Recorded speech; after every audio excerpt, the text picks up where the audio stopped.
Ora, vamos dar a palavra ao Sr. Domingos da Silva Maia, com 75 anos, que toda a vida foi cotileiro e que, quando se aposentou, era encarregado da secção de polimento da Erdmar.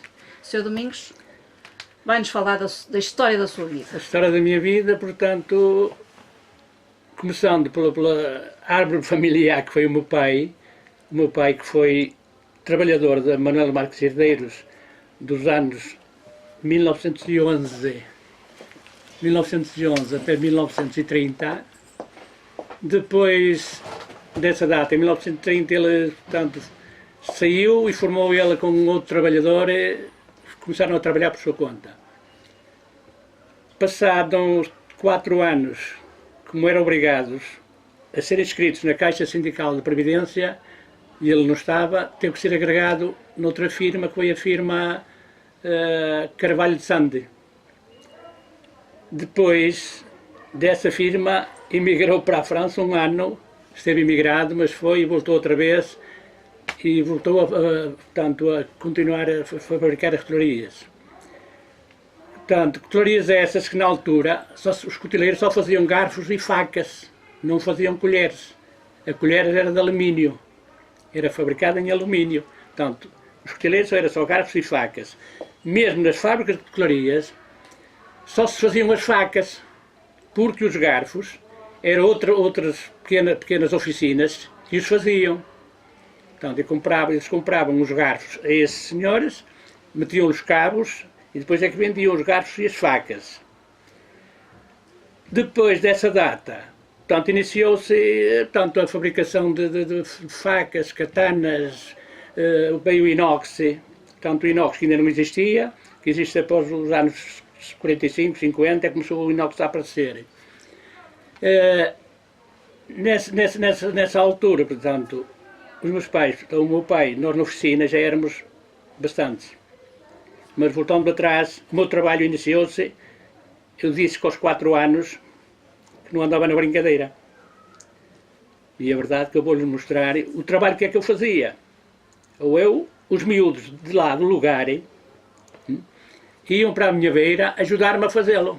Que eram uns anilhos feitos num taco de madeira, com restos de chapas que se iam buscar aos picheleiros, para cravar no cabo das facas. Tanto que eu fazia isso, depois vinham os miúdos para a minha beira, estavam a brincar, porque não havia onde os ter, não havia infantários, não havia nada. Era a rua que era o sítio onde nós todos andávamos, ali por trás das termas. Portanto, era onde a gente estava. Portanto, os meus pais, depois, isto na época 40, 45, 50, começaram, portanto, a trabalhar já, portanto, a trabalhar com katanas e as facas que eram para as províncias ultramarinas. Isto, portanto, de 50 até 60, em 61 dá-se a revolta em África e nós somos visitados pela PIDE. Portanto, estamos visitados pela PIDE, é-nos preso as katanas que estavam em fabricação, portanto deixámos de poder exportar e tivemos que nos adaptar depois mais ao inox. Portanto, nessa altura houve uma transição que foi o diabo. Em 58 tivemos também um incêndio que destruiu praticamente toda a oficina, que depois foi recuperada e nesse tempo, nesse intervalo, nós, portanto, fomos trabalhar para a firma Erdmar, Sr. Manuel Marques. Sr. Manuel Marques, portanto, cedeu lá uns veios para o pessoal continuar a elaboração. Depois de pronto, voltámos para a fábrica. Isto em 65, depois acabámos o meu pai morreu em 62, e nós em 65 acabámos por fechar aquilo, porque éramos 3, um foi para a Alemanha, outro foi para a França, e portanto, aquilo não era nosso, nós não podíamos expandir. Acabámos por fechar. Nessa altura foi quando eu entrei na firma Manuel Marques Herdeiros, na firma Erdmar, que era o Sr. José Marques, portanto, e o Abel. A partir de 67 até 2007, portanto, 2005, mas eu ainda tenho mais 2 anos e eles ainda queriam que eu lá tivesse mais tempo. Mas acho que já era 67 anos, já chegava. Portanto, eu trabalhei lá à volta de 45 anos, na Erdmar. De 67 a 2007, 40 anos, pelo menos lá. Embora trabalhasse depois mais alguns, mas sem... praticamente trabalhei lá sempre. Ainda agora, o Mário, quando dá um modelo novo, e vai o Mário atrás de mim para o ir acabar manualmente. É acabado manualmente e depois é que eles fazem estampas e tudo, é feito depois de estar o talher aprovado. Portanto, o senhor passou as fases todas da Erdomar. Todas. Da fase manual até agora a completa industrialização das máquinas, não é? Tudo, agora é quase tudo feito às máquinas. Agora é tudo feito à máquina, portanto, até porque as máquinas, há lá máquinas, portanto, que eu fui interveniente, eu, António Maia, o Mário e o Sr. José Alberto, o Sr. que era de Braga.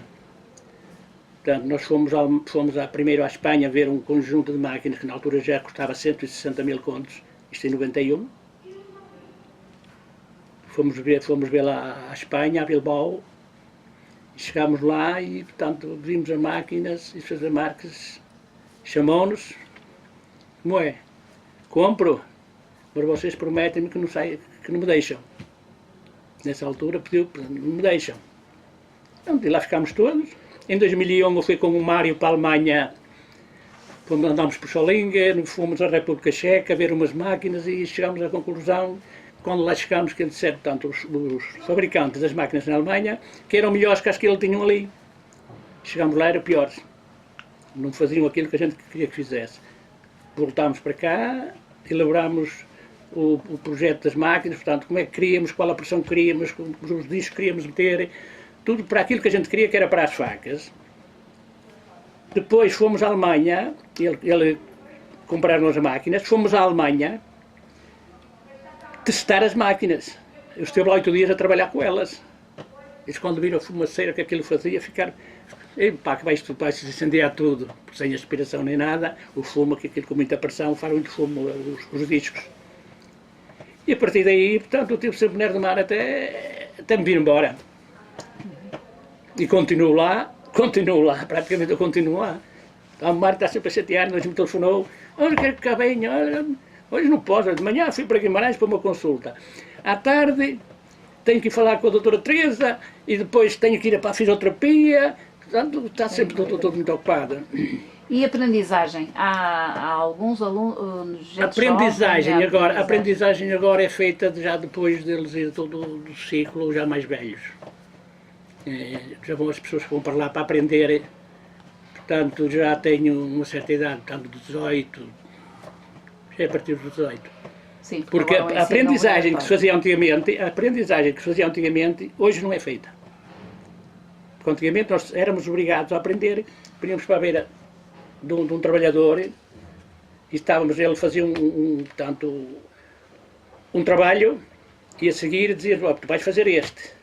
Uma roda aqui, portanto, aquilo um veio, uma roda de cada lado, e ele fazia uma coisa e o miúdo fazia, o miúdo que era 10, 12 anos, porque antigamente aos 12 anos é que se podia trabalhar, só aos 12. Depois passou para os 14, agora passou para os 16, mas aprendia-se. E um aprendiz só passava para a categoria de terceira quando soubesse trabalhar. Passava para a terceira.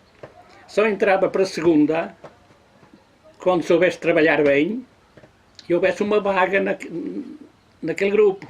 Só entrava para a primeira também. Portanto, ele já podia saber trabalhar, mas só quando houvesse uma vaga na primeira.